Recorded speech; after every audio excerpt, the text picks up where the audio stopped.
overhaul geng. Kalau korang pasang bearing dia bunyi macam berpasir, perasan tak? Kita overhaul tengok benda masalah dia. Okay geng, jom kita overhaul. Dah buka. Okey geng, hitam ni nak kena cuci bersih-bersih, bos dah buat kerja kan. Dia punya blok kena ribur, root dia kena check balik, tukar full bearing. Okey. Buka lah, buka cuci-cuci baru kita hantar barang. Kedai mystery shop.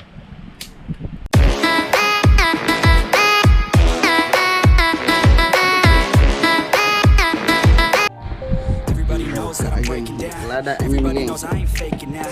Everybody knows my heart's faking now. Yeah, she hates me now, I made mistakes but now I don't ever wanna be alone. I don't really ever feel at home. On my own, in the zone, that's the only way I know. Feeling low, about to blow back up. I won't never let the doubt creep in. Gotta pop a couple more aspirin. I don't think I'll ever let you in. Easier to break it off best friends. I don't really understand myself. I don't really understand, need help. I don't wanna be left on the shelf. Couldn't even hear me if I yelled. It's so cold outside.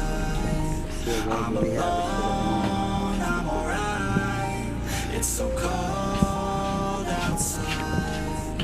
I'm alone, I'm alright. It's so cold outside.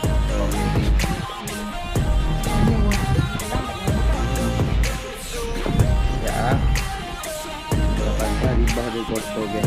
Cuci dulu, baru pasang. Okay.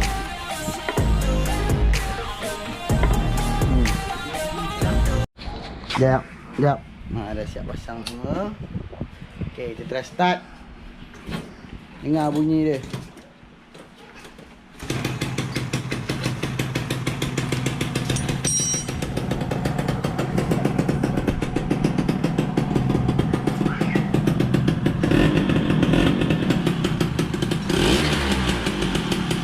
Motor dah hidup,